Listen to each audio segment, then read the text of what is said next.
Today on Investigate TV Plus, an extreme and life-threatening reaction to an infection affects hundreds of thousands of people in the U.S. I'm Lee Zurich. And I'm Tisha Powell. We take an in-depth look at sepsis, the challenges doctors face making an accurate diagnosis. Plus, you have to have the attitude to not give up, not quit. A survivor shares her recovery journey to inspire others to overcome life's challenges.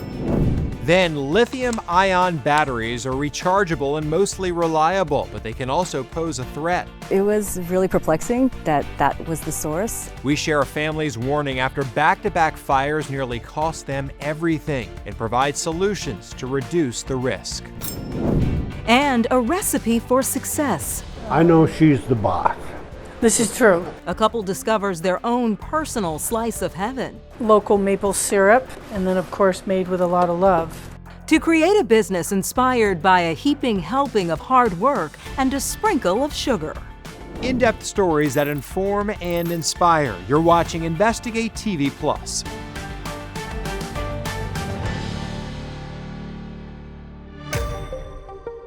A high fever, chills, clammy skin, unusual pain. We've all felt like this. Usually a bug knocks you down for a few days and then you get better with rest and medicine. But sometimes what starts as a simple illness can turn into something much more serious, even life-threatening. Sepsis can happen to anyone with an infection, and cases have been rising for decades. Sepsis is the body's extreme reaction to an infection. Instead of fighting it off, the body starts to damage its own tissues and organs. With quick treatment, many people do recover, but others are left with lifelong problems. We show you how the deadly infection changed the life of one Louisiana grandmother and inspired her to turn an unimaginable loss into a meaningful gain. With practice and patience. It feels pretty secure. It does. Good. Each stroke of the pen serves as a testament to Chris Davenport's journey. We're going to try again. On this day, the Louisiana grandmother learns the intricacies of writing her signature. That's so good. That's so good. However, in March of 2022, another event nearly erased the life she knew. Oh God, that day I got up preparing to take my grandkids to school.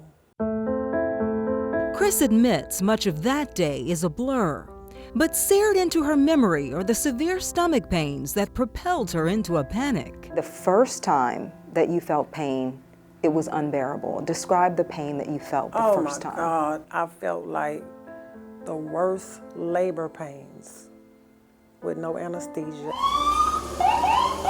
An ambulance took her to the hospital where she was treated in the emergency room. ER doctors diagnosed her with an intestinal issue.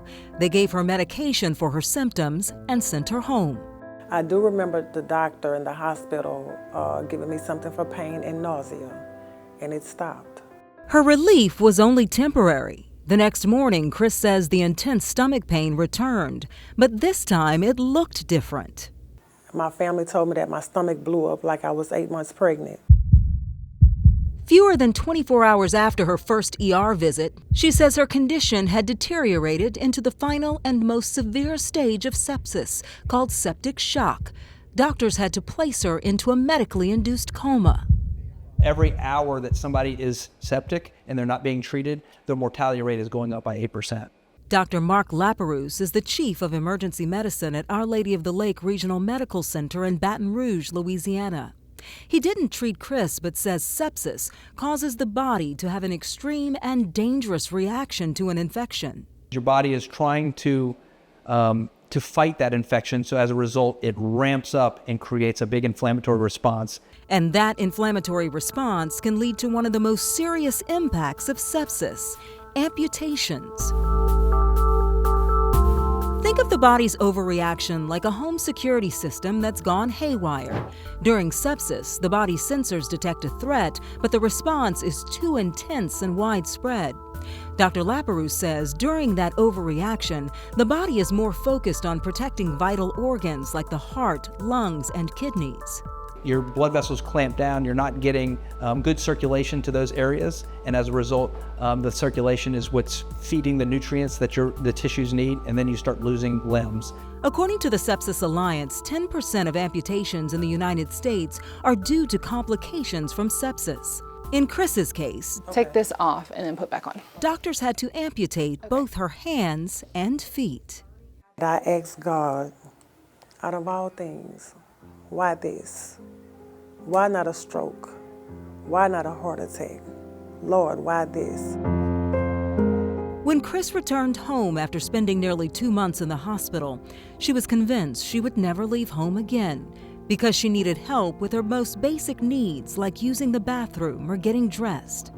Chris says when she was alone, she would become angry. It wasn't even a spiral. It was a spring. That pressure built up. What happens when you put a lot of pressure on the spring? It snaps back. It snaps back.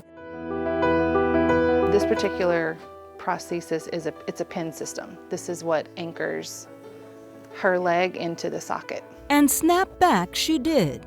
Less than a year after her amputations, Chris received prosthetic legs. Occupational therapist Allison Cotrier has been working with Chris. She says the first time they met, Chris needed a walker, but the next day, She just like walked in. Like it's almost like she just decided she was going to abandon it and go. And she hasn't been stopped since, I don't think. and Chris continues to make strides. She uses her prosthetic arm to complete household tasks like folding clothes and hanging laundry, Okay. and getting a cup of water for herself. But practice makes perfect. There you go. This would still be the most traumatic thing in the world for me. Chris takes hold of her new reality by raising awareness about sepsis and limb loss. She wrote a book titled All of a Sudden, which addresses the obstacles she faced during her recovery and how she rebuilt her life. Another event she hopes will inspire others to rewrite their story and overcome life's challenges. Now, it feels good, and to be honest, at first I was mad, like now I wouldn't have it any other way. Chris's book is available on Amazon. The doctors we spoke with say spotting sepsis early is critical, but it can be hard to diagnose. At Our Lady of the Lake Regional Medical Center in Baton Rouge, a new test called IntelliSep may help. It uses a standard blood sample to flag sepsis sooner. Results come back in under 10 minutes, allowing high-risk patients to start treatment right away. You can learn more about IntelliSep on InvestigateTV.com. Type sepsis in the search bar. Still to come, it's the size of a hand, has 8 legs, and soon it could be moving across America. We explore efforts to track an invasive arachnid. But first, lithium-ion batteries charge faster and store more energy, but a sudden release of all that power can pose a threat. If you notice a battery smoking, get out. You're past the point of being able to do anything about it. We take an in-depth look at the potential dangers and provide solutions to prevent an explosion and fire.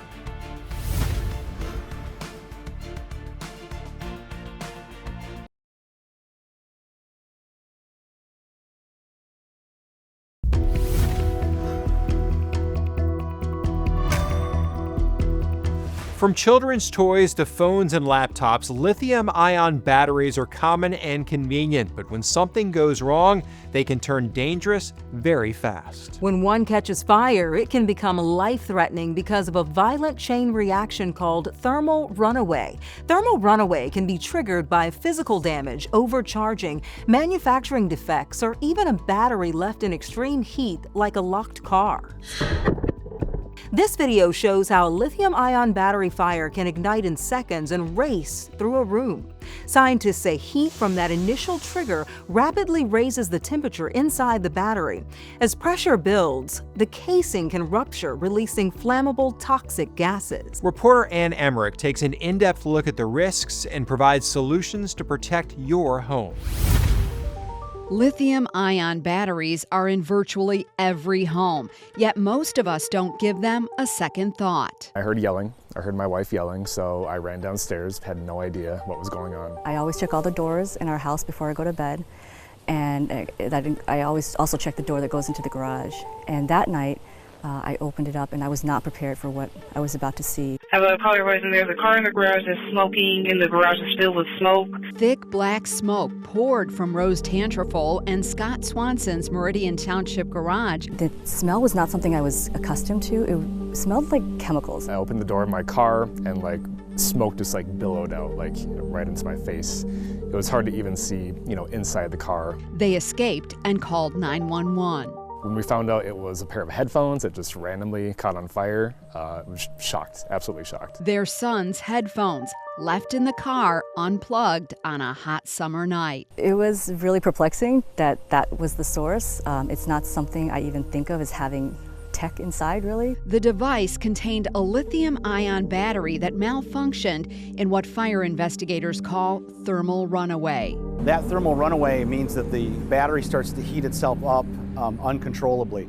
And once one battery cell goes, then the rest of them start going along with it. The car was totaled, but 12 days later, A car advising that a battery exploded and is on fire. same family, different battery, this time inside the home. And I heard what sounded like a kid's sparkler upstairs in my office. I heard like a big pop, and I heard like a roaring fire sound after that. And that's when I realized it was bad. It was a bad fire. Be advised, they're advising this battery is also catching other things and on fire inside of the house. Scott was home alone. A fire extinguisher didn't help. And at that point, the smoke was really overwhelming. I was starting to cough, it was getting in my lungs. So I left and once again called the fire department. Rose was out of state when she learned about the second fire. My heart just dropped.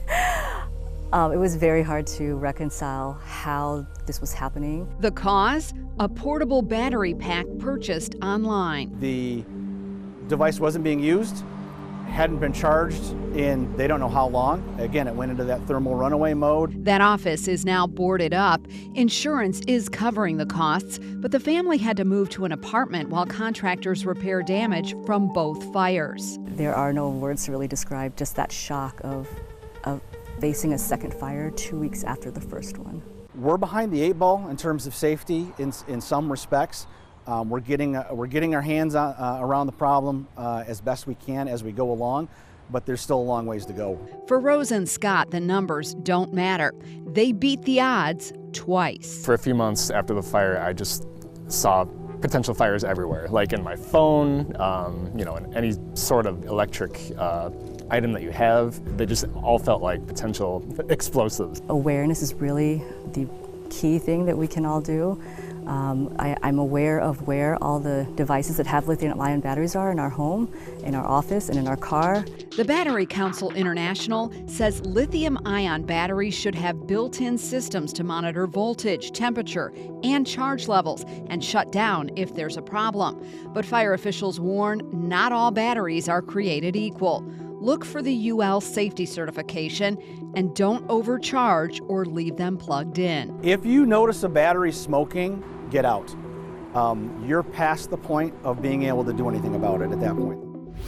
The fire marshal tells me regular fire extinguishers will not put out lithium-ion battery fires. And don't throw old batteries in the trash because they can spark fires at recycling centers, landfills, and garbage trucks. This is video from a waste facility in Mecklenburg County, North Carolina. These charred items all had lithium batteries, some of which exploded. The solid waste director says many of these fires are preventable. Please, goodness, never put them in your curbside bins, never put them in your curbside trash carts. They cause fires at our landfills, they cause fires at our material recycling facilities, and they cause millions of dollars worth of damage. If you need to throw away an old lithium battery, take them to designated drop-off sites like hazardous waste collections or retailers like Staples. You can visit call2recycle.org to find a recycling spot near you. In Lansing, Michigan, I'm Ann Emmerich. Still to come, friends tell them they're crazy to still work into retirement, but a Vermont couple says they're just getting warmed up. We reveal what they're cooking up that keeps the community coming back for more. But first, it's neither itsy nor bitsy. Have you ever seen the movie Alien? Instead, this rather large species has made itself quite comfortable in the southeast. We examine the journey of the Juro spider and potential solutions to control its spread.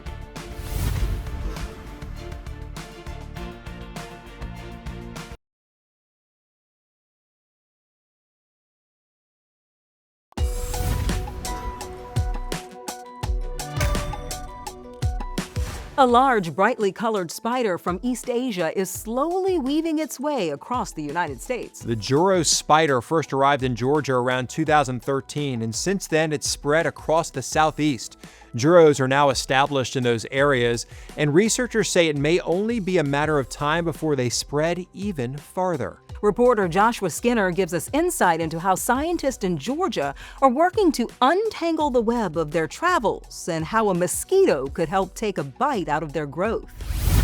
In his Biology 2 lab at Georgia Gwinnett College. Are you saying that there's 108 insects in there? Dr. James Russell dishes out bug knowledge. Homoptera, hemiptera. Russell's PhD and expertise is a virus called Wolbachia. Not a virus, it's a bacteria. Noted. And if you haven't heard of Wolbachia, get in line. It might be the most common bacteria on Earth, but almost exclusively affects bugs. And over the past 4 years, Russell and a small team have looked at its effects in the exploding Joro population. We didn't expect much. But what they did find could be significant. Male Joros that carry a double infection of Wolbachia can sterilize females, if that female has a single or no infection at the time of mating. Russell's findings could prove important, potentially leading to a method of population control. There's a very successful application of that on mosquitoes. We decided to look at the real thing. Well, some of the students said that they saw some Joro spiders among our apple trees, so... And it didn't take long. Oh, I see one. Yeah. Oh, no, two. These beefy arachnids hitched a ride on a ship more than a decade ago from East Asia. Now they're hitching themselves to homes in trees. It begs the question, when one of those gets on me and bites me, how many seconds do I have until I die? In reality, they're nearly harmless to humans. The best match for the ones that we have here are from spiders that were collected and analyzed in China. Russell's research is ongoing, and a solution still years away. So until then, keep an eye out for webs and be thankful that it's just a spider. Juro spider populations peak in the southeastern U.S. from August through October, but they've been found sporadically in months before and after. During peak time, University of Georgia researchers rely on the public's help to track them. If you see one, log on to jurowatch.org to give scientists a heads up. Up next, high up a mountain road in Vermont, a couple in their golden years has found the perfect recipe for staying active. People say we're crazy for being up here, but I wouldn't want to be anywhere else. We show you what inspires them to look towards the sweeter side of life.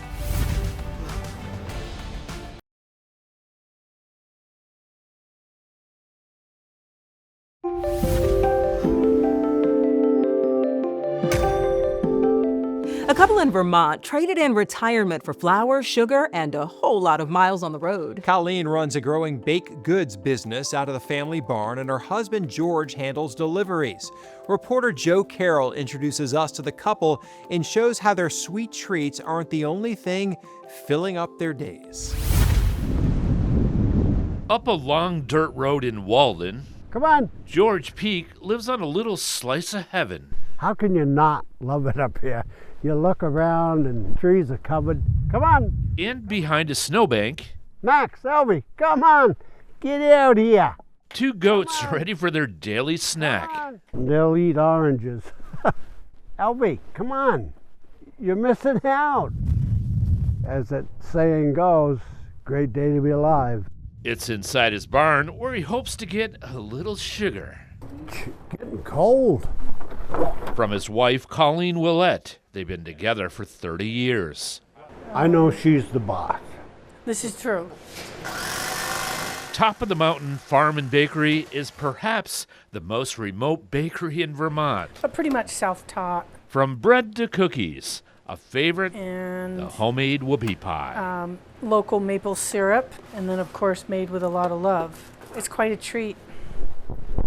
Plenty of wildlife up here. The land is surrounded by state forest. Well, you're way up here. There's no place to get a bite to eat. A snowmobile trail is just a few feet away from the bakery. Only on weekends, the bakery also turns into a diner. How are ya? It's a must-stop for hungry sledders. There's a lot of sleds out today, and we're going to have somebody stop by again. So I said to Colleen when I was on the phone, well, do you have my snow up there? The barn was built for George's tractor. Did you mind that she took over your barn, George? I had to put up with it. I started out small.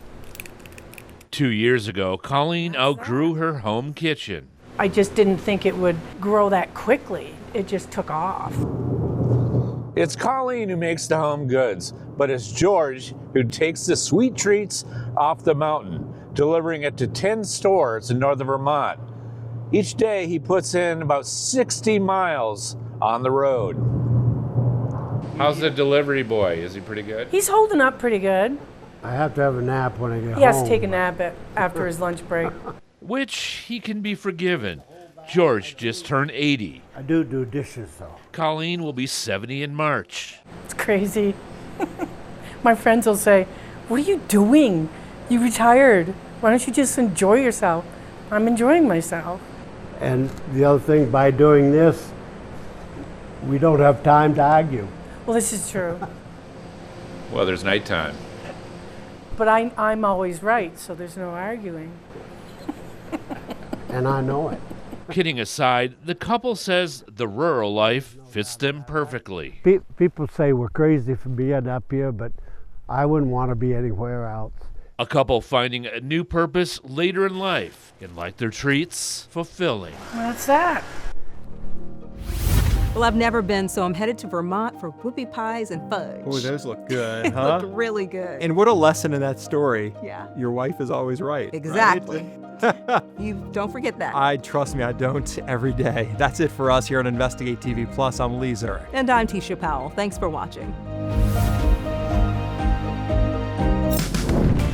On the next Investigate TV Plus, no strings attached, just cold, hard cash for high school students. Could $50 a week make a difference when it comes to attendance rates? I think it would, because they show they're caring about my education and they're willing to spend money on me. Why wouldn't I do it? We take an in-depth look at why some school districts are opting to pay their students and whether they're seeing a return on their investment.